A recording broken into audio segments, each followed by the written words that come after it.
Hey everybody, thanks for joining me for another video. And this one comes to you from the Denver airport, and this was shot today by my friend Casey from North Idaho Exposed. I'm not going to say a whole lot about it up front, I just want you guys to check it out, but I want you to pay attention to these clips from an after school video that I recently watched and threw in there. I felt like they were highly pertinent to this video that Casey took today with his experience in the Denver airport. And remember, the only way to fight this, the only way any of this stops, is mass non-compliance. Stop wearing masks, don't get a vaccination, just stop complying. Do your own thing and live free. You can't give me the right to be a human being. I'm fine with that right. Now you can keep me from having that if you've got all the policemen and all the jobs on your side.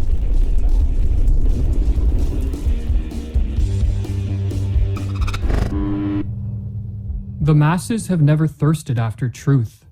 They turn aside from evidence that is not to their taste, preferring to deify error if error seduced them. Whoever can supply them with illusions is easily their master. Whoever attempts to destroy their illusions is always their victim. According to the psychologist Carl Jung, the greatest threat to civilization lies not with the forces of nature, nor with any physical disease, but with our inability to deal with the forces of our own psyche. We are our own worst enemies, or as the Latin proverb puts it, man is a wolf to man. In Civilization in Transition, Jung states that this proverb is a sad yet eternal truism, and our wolf-like tendencies come most prominently into play at those times of history when mental illness becomes the norm rather than the exception in a society, a situation which Jung termed a psychic epidemic.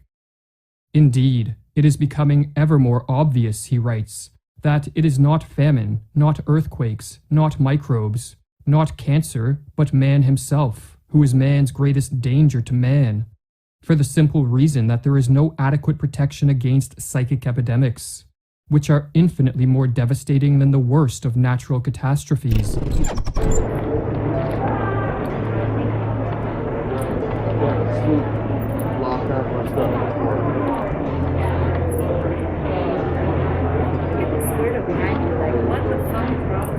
You know what that's called? White privilege, thinking that you're better than everybody else. That's why you don't need a mask. Yep, not the same thing, lady.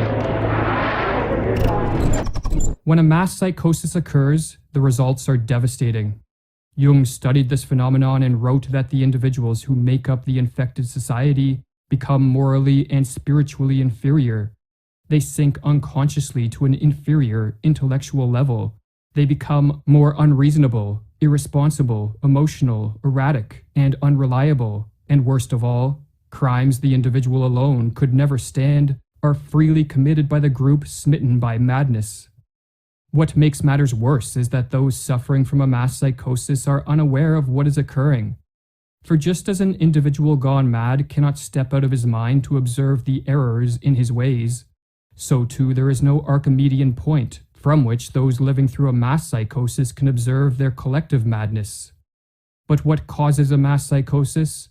To answer this question, we must first explore what drives an individual mad.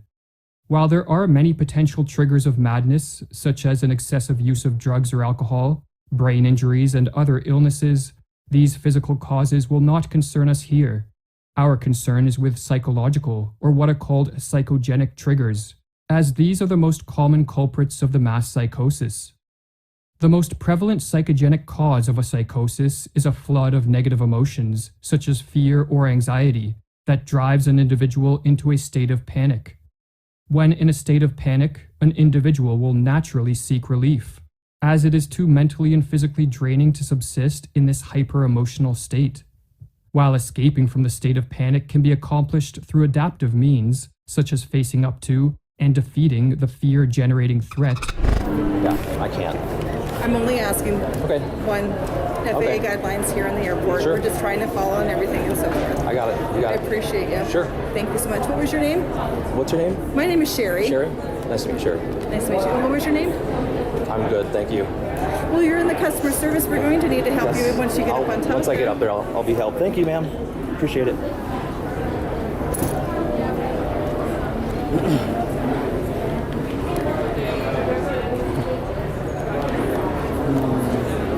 Mask, please.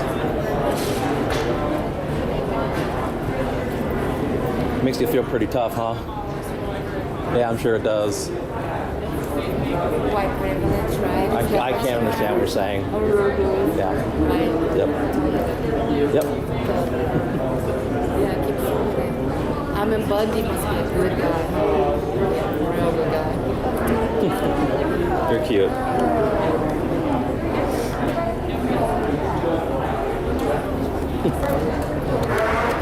Get a life. Another way to escape is to undergo a psychotic break. A psychotic break is not a descent into a state of greater disorder, as many believe, but a reordering of one's experiential world, which blends fact and fiction, or delusions and reality, in a way that helps end the feelings of panic. Silvano Arietti, one of the 20th century's foremost authorities on schizophrenia, explains the psychogenic steps that lead to madness. Firstly, there is the phase of panic, when the patient starts to perceive things in a different way, is frightened on account of it, appears confused, and does not know how to explain the strange things that are happening. The next step is what Arietti calls a phase of psychotic insight, whereby an individual succeeds in putting things together by devising a pathological way of seeing reality which allows him to explain his abnormal experiences. The phenomenon is called insight because the patient finally sees meaning and relations in his experiences. But the insight is psychotic because it is based on delusions, not on adaptive and life-promoting ways of relating to whatever threats precipitated the panic. The delusions, in other words, allow the panic-stricken individual to escape from the flood of negative emotions, but at the cost of losing touch with reality, and for this reason, Arietti says that a psychotic break can be viewed as an abnormal way of dealing with an extreme state of anxiety. If a panic-triggering flood of negative emotions in a weak and vulnerable individual can trigger a psychotic break, then a mass psychosis can result when a population of weak and vulnerable individuals is driven into a state of panic by threats real, imagined, or fabricated. But as delusions can take many forms, and as madness can manifest in countless ways, the specific manner in which a mass psychosis unfolds will differ based on the historical and cultural context of the infected society. But in the modern era, it is the mass psychosis of totalitarianism that appears to be the greatest threat. Totalitarianism, writes Arthur Versluis, is the modern phenomenon of total centralized state power, coupled with the obliteration of individual human rights. In the totalized state, there are those in power, and there are the objectified masses, the victims. In a totalitarian society, the population is divided into two groups, the rulers and the ruled, and both groups undergo a pathological transformation. The rulers are elevated to an almost godlike status, which is diametrically opposed to our nature as imperfect beings who are easily corrupted by power. The masses, on the other hand, are transformed into the dependent subjects of these pathological rulers and take on a psychologically regressed and childlike status. Hannah Arendt, one of the 20th century's preeminent scholars of this form of rule, called totalitarianism an attempted transformation of human nature itself. But this attempted transformation only turns sound minds into sick minds. For as the Dutch medical doctor who studied the mental effects of living under totalitarianism wrote, "There is in fact much that is comparable between the strange reactions of the citizens of totalitarianism and their culture as a whole, on the one hand, and the reactions of the sick schizophrenic on the other."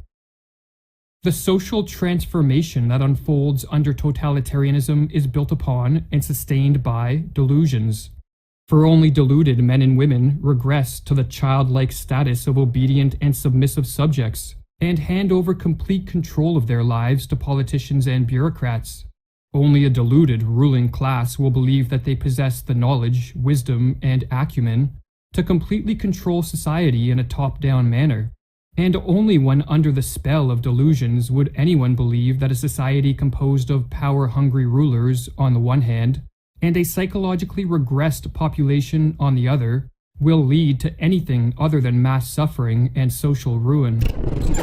I don't need you. I don't want you. I'm sorry, I'm on a phone call right now. Put your mask on. By the time you get up there, we're not going to have any service for you, okay? Just saying. I don't mind. I don't need you filming me either, sir. I didn't ask you. After watching that, I want to ask you, are you a victim of totalitarianism? Thank you again for supporting my channel. Just by watching my content, you are supporting my work. However, if you want to support me in other ways, sign up on censorship-fighting YouTube alternatives like LBRY, which uses Odyssey for its video platform, or Hive. Use the links in the description to earn yourself some decentralized crypto for getting started.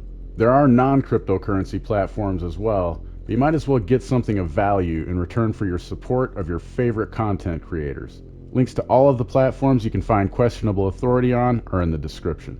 And don't forget to check out the Questionable Authority merchandise store.